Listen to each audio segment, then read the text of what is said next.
Donc tout d'abord, permettez-moi de présenter qui nous sommes.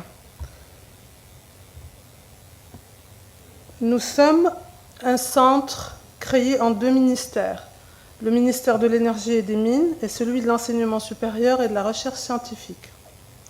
La convention organisationnelle a été signée en 2 institutions, en 2006, qui est le CNESTEN et l'Université Ibn Tufayl, qui ont représenté donc chacun des 2 ministères. Ce qui a donné la création de l'unité mixte recherche en nutrition et alimentation, CNESTEN, Université Ibn Tufayl. Cette unité est devenue URAC, ça veut dire en 2010, associée au CNRST, après un appel d'offres local, national. Ensuite, après un appel d'offres international, 12 pays ont postulé pour devenir centre régional désigné en nutrition AFRA-AIEA, associé aux Nations Unies. 3 pays sont restés en phase finale, l'Afrique du Sud, l'Égypte et le Maroc. Après un audit scientifique de 10 jours, donc nous avons eu des experts ici à l'université et à Rabat aussi pendant 10 jours des Nations Unies, le Maroc a été déclaré RDC Nutrition couvrant tout le continent africain. Pour information, il existe 2 RDC Nutrition dans le monde. Il y a le nôtre et un en Inde qui est dirigé par professeur Kurpad. Au niveau national, le RDC a mis en place des conventions de partenariat. Donc, comme vous voyez ici, donc nous avons des partenariats avec le ministère de l'Agriculture, avec le ministère de la Santé et avec le ministère de l'Éducation de l'Enseignement supérieur. Dans ce centre, ce qui fait notre force, c'est que nous sommes plusieurs partenaires. Nous ne travaillons pas seuls, mais nous travaillons avec toutes ces composantes que je viens de citer, ce qui fait une force humaine de 75 personnes.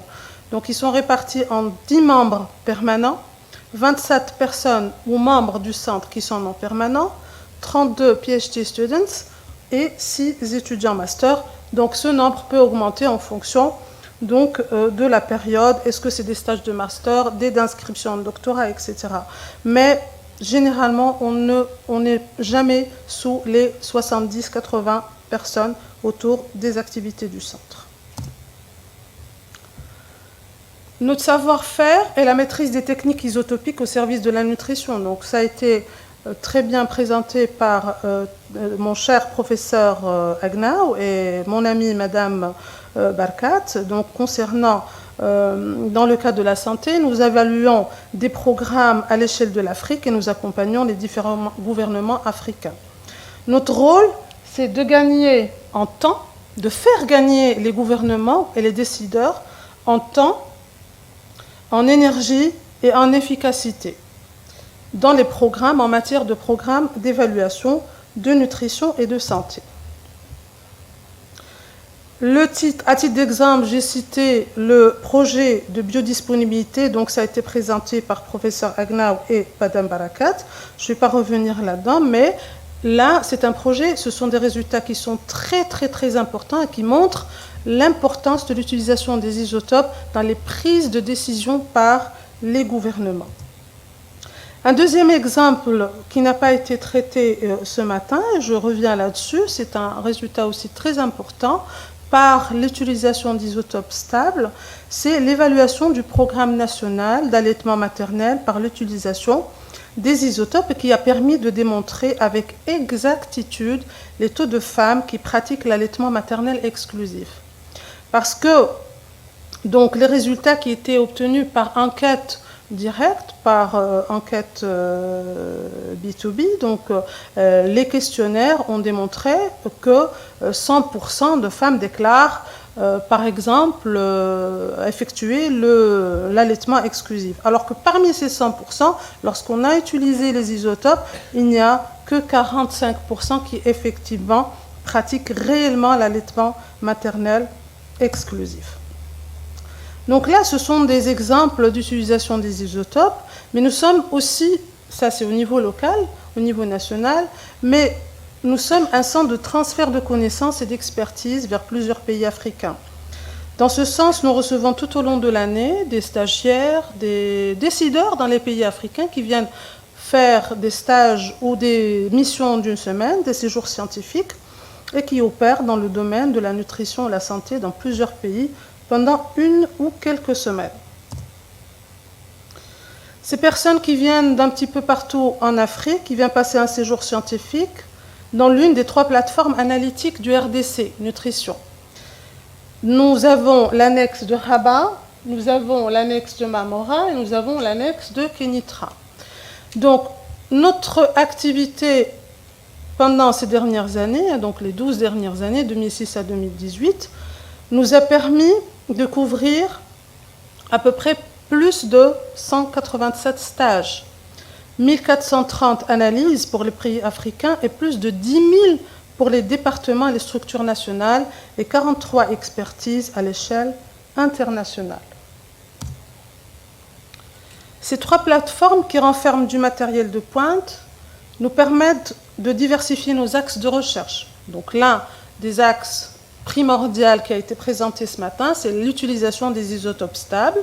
Mais nous avons aussi, donc nous travaillons beaucoup de programmes avec les départements ministériels dans les carences en micronutriments, la densité nutritionnelle, le profil nutritionnel qui sera présenté après par professeur Agnaw, la table de composition alimentaire, le Nutri-Score, étiquetage. Donc ce sont tous ces programmes-là que nous développons avec les départements d'agriculture ou le département du ministère de la Santé. L'un des axes phares que nous avons récemment développé aussi, c'est la réduction du sucre, du gras et du sel, qui sera objet de mon intervention aujourd'hui. Donc je ne vais pas revenir sur l'importance ou sur l'urgence de lutter contre les maladies non transmissibles, parce que la sonnette d'alarme a été largement déclenchée à l'échelle nationale, et selon le rapport de l'OMS en 2015, les maladies non transmissibles sont responsables de 38 millions de décès. 600 millions d'adultes sont obèses et 42 millions d'enfants sont en surpoids ou obèses. Et puis, donc, les maladies cardiovasculaires connaissent également une très, très grande expansion. Cette situation alarmante à l'échelle mondiale a poussé les organisations internationales à inscrire plusieurs objectifs et actions pour lutter contre les maladies non transmissibles. Cet objectif est inscrit parmi les 17 objectifs du développement durable 2015-2013. Donc vous avez 17 objectifs d'ODD. L'un des objectifs majeurs, l'objectif 17, il insiste beaucoup sur la réduction des maladies non transmissibles. Là, je vais m'attarder un petit peu, je sors un petit peu de la présentation du scientifique, mais j'en parle parce que c'est une fierté pour l'université Ibn Tufayl, qui est l'unique université marocaine à figurer dans le prestigieux classement Times Higher Education. Times Higher Education University Impact Ranking, qui a été publié mardi 3 avril 2019. L'insertion de l'université Ibn Tufayl comme unique université marocaine dans ce prestigieux classement est une grande réussite en soi, certifiant son positionnement en tant que pionnier mondial pour ses engagements dans la mise en œuvre et l'application des objectifs de développement durable, les ODD, mais spécialement pour l'ODD 3, qui est la bonne santé et bien-être, entre guillemets, permettent à tous de vivre en bonne santé et promouvoir le bien-être de tous à tout âge. Je suis certaine, mesdames et messieurs. Oui,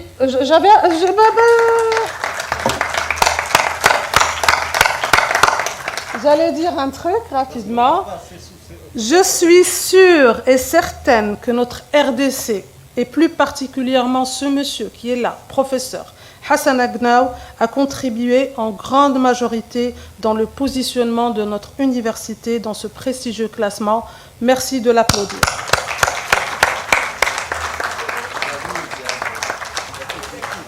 Oui, bien sûr, un peu d'activité physique, s'il vous plaît. Parfait. Bravo, bravo RDC, bravo à professeur Agnaw. Oui, hors d'essai, j'ai dit, hein, hors d'essai, Khalid, Knestem, tout le monde, les doctorants, les partenaires, tout le monde. Merci infiniment. Grâce à vous, on a pu être positionné dans ce classement. Merci infiniment. En plus des ODD, l'OMS a établi 9 cibles volontaires à l'échelle mondiale pour lutter contre les maladies non transmissibles d'ici 2025. Et parmi ces 9 cibles, on trouve la réduction de 30% de la consommation du sel et 25% de l'hypertension artérielle et 25% de mortalité prématurée liée aux maladies non transmissibles d'ici 2025. Le contexte international a été aussi renforcé pour lutter contre les maladies non transmissibles, notamment les recommandations de la Conférence internationale de nutrition, donc, particulièrement la recommandation 14, qui insiste sur l'encouragement de la réduction progressive des matières grasses, du sucre et du sel, notamment donc, les acides gras trans dans les aliments et boissons, afin d'éviter un apport excessif et améliorer la teneur en nutriments.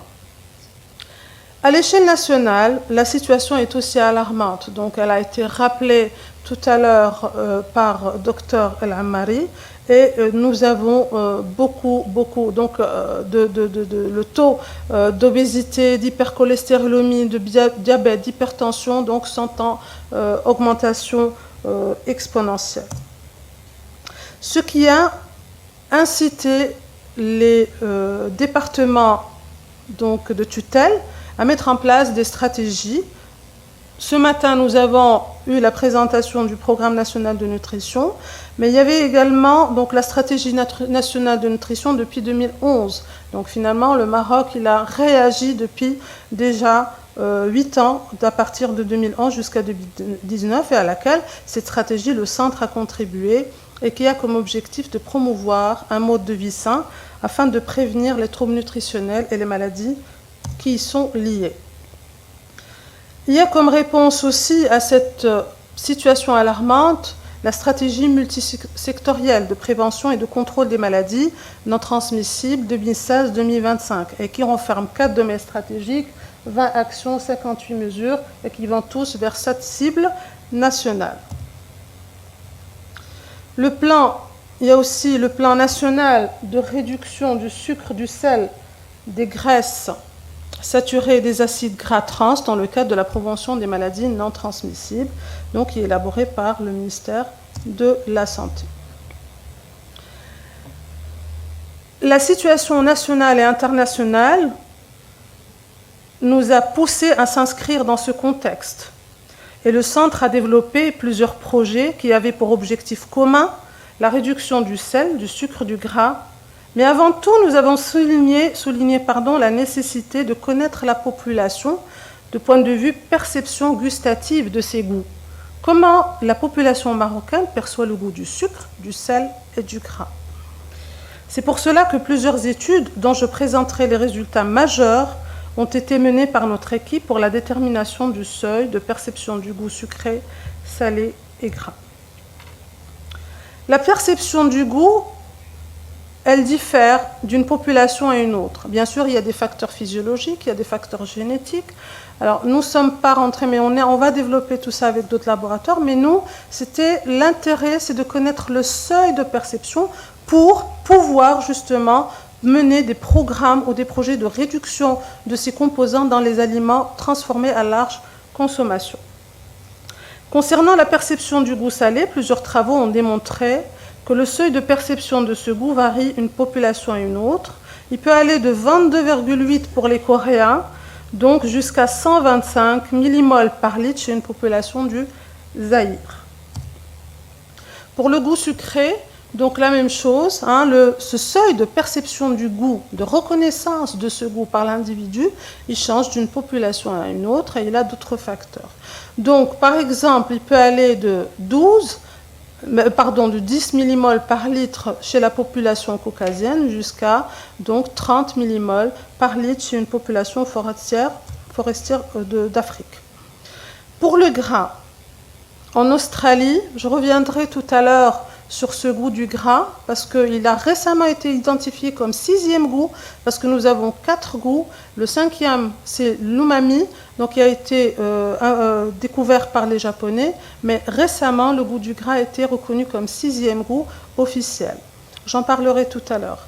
Alors en Australie, nous avons la différence, la perception du goût du gras, elle change en fonction de l'état d'obésité ou là non obèse. Donc nous avons, ça peut varier de 7,9 à 4,1 en fonction donc des sujets, est-ce qu'ils sont obèses ou pas. Et puis en Algérie, de 2,57 à 1,33 en fonction de l'état d'obésité.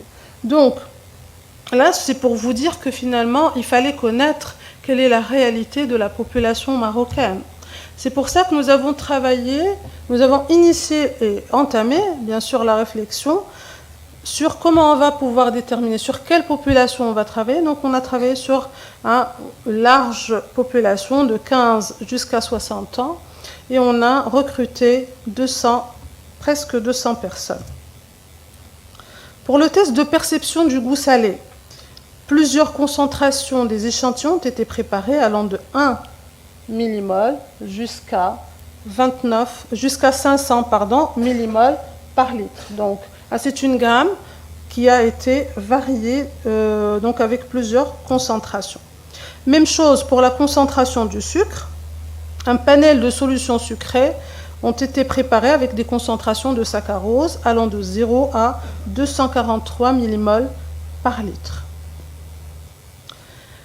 Les panélistes ont évalué les différentes concentrations en utilisant la méthode de 3 Alternative Forced Choice, c'est 3 choix à l'aveugle.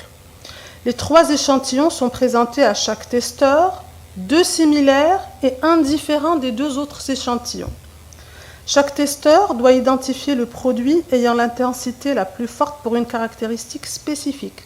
Le testeur ne sait pas qu'il doit reconnaître le goût du sucre. Il ne sait pas qu'il doit reconnaître le goût du sel ou du gras. Et c'est à ce moment-là, il va identifier à une concentration précise, il va identifier le goût, il va dire « Ah, ça c'est sucré », donc nous on note, et on affirme la remarque du testeur et on la confirme, et après on note la concentration à laquelle cette perception a été identifiée.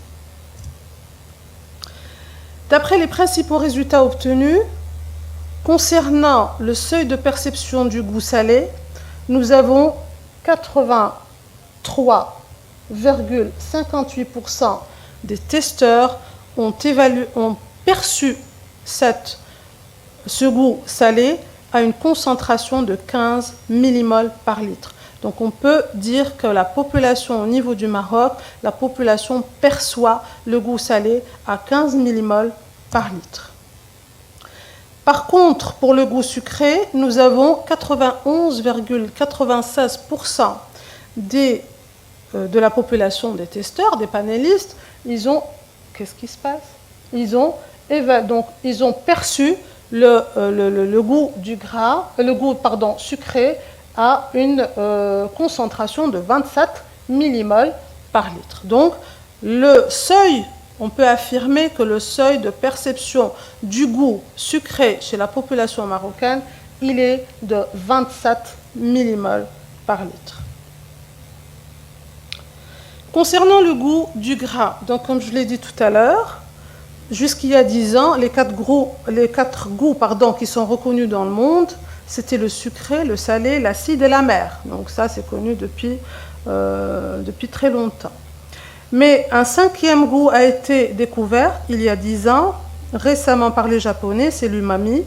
Et tout récemment, le gras a été reconnu comme 6e goût. Il a été découvert et mis en évidence par une équipe de chercheurs américains, Richard Matt, en 2011. Même chose, nous avons préparé une concentration. Donc, pardon, je reviens. Je ne sais pas comment je peux revenir. Là. Merci. Donc, nous avons préparé une gamme de concentration avec l'acide oléique, donc ce sont des solutions allant de 0,018 jusqu'à 12 millimoles par litre. Bien sûr, ces concentrations ont été évaluées en fonction d'une bonne étude bibliographique. On a vu ce qui a été, on n'invente pas, mais on voit ce qui se passe, quelles sont les success stories dans le monde, et après on essaye d'adapter, bien sûr, et contextualiser à l'échelle marocaine, à la réalité marocaine. Et là, la différence avec la perception du goût sucré ou du goût salé, c'est que nous avons étudié ce paramètre chez deux populations. Il y a population obèse et population non obèse. Le recrutement a été fait à l'unité de nutrition clinique à l'hôpital militaire Mohamed V à Rabat.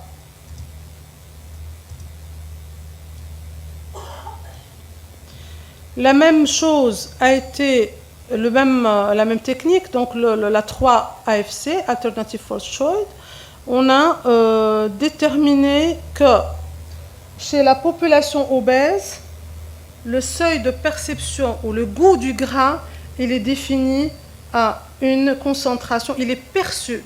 Il ne commence à être perceptible par la personne qu'à une concentration de 12 millimoles par litre. Vous imaginez? Alors que pour la population non obèse, il est perceptible à 0,018 millimoles par litre. Donc c'est pour ça que finalement, donc, nous avons cette envie de manger encore plus gras pour les personnes qui sont obèses ou qui ont une tendance obèse. Donc même chose. Donc le contrôle groupe, c'est exactement les résultats que je viens de présenter, sauf que on va essayer de comprendre pourquoi il y a cette différence. Alors on sait qu'il y a des travaux en Algérie et en Tunisie et en France aussi, en Suisse, qui ont montré que cet écart, cet écart, il est démontré par un polymorphisme génétique du gène CD36 et le GPR120. C'est ce que nous avons essayé de faire. Les résultats sont très prometteurs.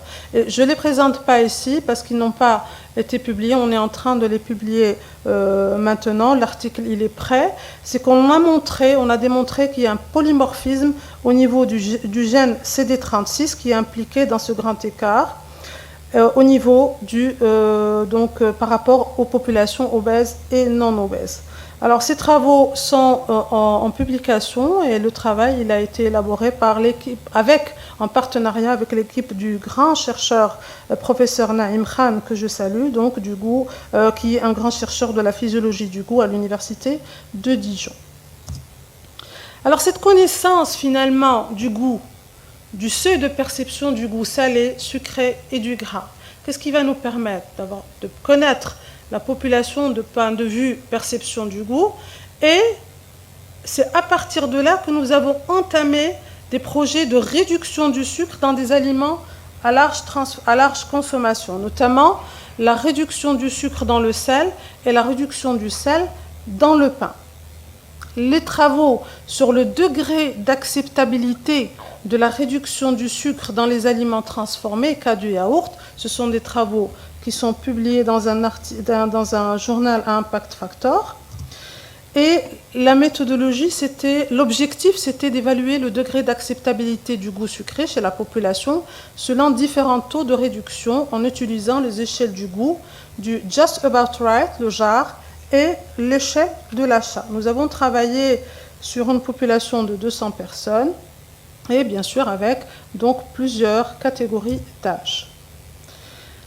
Plusieurs yaourts ont été préparés au laboratoire et contiennent différentes concentrations de sucre allant de 0 jusqu'à 166,5 grammes par site. Donc, alors les niveaux de réduction, finalement, le 0, celui qui contient 0, donc on n'a pas c'est 100% de réduction. Alors, celui qui contient 83,2, il est à 50% de réduction, et ainsi de suite, jusqu'à 166,5 avec, donc, c'est le yaourt qui est consommé, qui est au commerce. Merci. Alors, la méthode, c'est la méthode de 3FC aussi, donc on fait goûter les yaourts jusqu'à, donc, et on évalue, on n'essaie pas de percevoir ici le goût sucré, non, mais on évalue l'intensité du goût, on évalue l'intensité du goût sucré, on évalue je les ai ici, donc pour la phase de dégustation, on utilise 3 échelles, il s'agit de l'échelle du goût, pour l'appréciation globale du goût, est-ce que j'aime, je n'aime pas, je déteste, d'accord? Donc avec une échelle allant de 1 à 9, je déteste extrêmement, et puis 9, j'aime extrêmement. Ensuite, nous avons l'appréciation globale du goût, et puis l'intensité du GAR, l'intensité du Just About Right, c'est l'intensité du goût sucré. Le 1, 2, 3 et 4, ça peut être, donc c'est peu sucré, le 5 c'est juste ce qu'il faut, c'est le just about right, et le 6, 7, 8, 9 c'est trop sucré. Ensuite, la dernière échelle, c'est l'échelle d'achat. 1, je ne vais pas l'acheter définitivement, donc je suis sûre que je n'achèterai pas ce yaourt. 3, je ne sais pas, et puis 5, je vais l'acheter définitivement. Donc ce sont les 3 échelles qui ont été utilisées. Les principaux résultats, c'est que nous avons 80,6% de la population ont apprécié le goût du yaourt avec 133,2 millimoles par litre, ce qui donc correspond à une réduction de 20%. Nous avons aussi une catégorie, donc 50 à 60% ont apprécié le yaourt avec 30% de réduction. Pour l'échelle hédonique, est-ce que je trouve que c'est très sucré, moyennement sucré, etc. Les yaourts contenant moins 20 à moins 30% de sucre ajouté ont été fortement appréciés respectivement par 80,60% et 74,13% des sujets testés. Concernant le Just About Right, les personnes avec donc 72,64% des personnes testées, donc correspondant, trouvent la concentration à 166,5 sans réduction, elle est trop sucrée. Donc, alors que 42,79% trouvent qu'à 20% de réduction, c'est le just about right. Le GAR, c'est au niveau de 20%. Et puis, le 44,28% affirme que le 30% constitue le GAR par rapport à l'intensité du goût sucré pour le yaourt. Concernant l'intention d'achat, est-ce que je vais l'acheter, est-ce que je ne vais pas l'acheter? Alors, nous avons 25,5% déclarent ne pas acheter définitivement le yaourt à une concentration de 176,5% sans réduction. 25% de la population ne veut pas acheter ce yaourt, alors que 44,28% achèteraient donc le yaourt avec 30% et 30% de réduction et 35,82% l'achèterait aussi définitivement avec 20% de réduction. Donc cette conclusion vient conforter donc les professionnels de l'industrie des produits laitiers quant à la réduction des taux de saccharose dans le yaourt actuellement commercialisé. Une autre étude, et je terminerai par ces résultats-là, donc concernant le sel, c'est la réduction. On a testé les 3 échelles, encore une fois, l'échelle d'appréciation du goût, l'échelle d'intensité du goût et donc l'intention d'achat pour le pain. Et on a établi, donc on a préparé une gamme de pain avec plusieurs réductions, 0% jusqu'à 53% de sel. Maintenant, la quantité de sel qui est approximativement dans le milieu urbain, c'est de 18 grammes donc, par kilo de farine. Donc, à 9 grammes déjà, en mangeant, comme a dit tout à l'heure professeur Agnaou, la moitié, donc 500 grammes de pain par jour, on est à presque 9 grammes, monsieur Agnaou, presque 9 grammes de sel, ce qui est largement donc, au-dessus de ce qui est recommandé par l'OMS. Même chose, donc test, mais là, c'est 2 first alternative choice, on donne 2 choix, on ne donne pas 3. Donc, les mêmes échelles ont été évaluées, l'échelle du jar, l'intensité, le goût et l'intention d'achat. Les principaux résultats montrent que 85,2% de la population apprécie le goût du pain avec une réduction de 16%. Donc ils ont apprécié, la majorité a apprécié le goût du pain avec une concentration, la C5, 250 millimoles par litre, qui correspond à 16% de réduction. 60% de cette population a répondu jar, donc c'est ce qu'il faut. C'est exactement ce qu'il faut, just about right, par rapport à l'intensité du goût salé. Et tout le monde a apprécié le pain avec une réduction de 16%. Plus de 80% de cette population veut acheter définitivement le pain qui est réduit en sel. Donc, parce qu'il n'altère ni le goût, il n'altère ni donc l'intensité et la perception. Ceci en concordance avec les seuils de perception du goût qu'on a définis ultérieurement. En conclusion générale, donc, ces résultats sont très prometteurs et concernent uniquement 2 exemples d'aliments à large consommation, donc ils sont transformés. Ces études devraient être élargies à d'autres aliments de large consommation dont les résultats viendront certainement appuyer les politiques lors de la mise en place de stratégies nationales en matière de réduction de sucre, de sel et de gras. Et je vous remercie infiniment pour votre attention. Merci.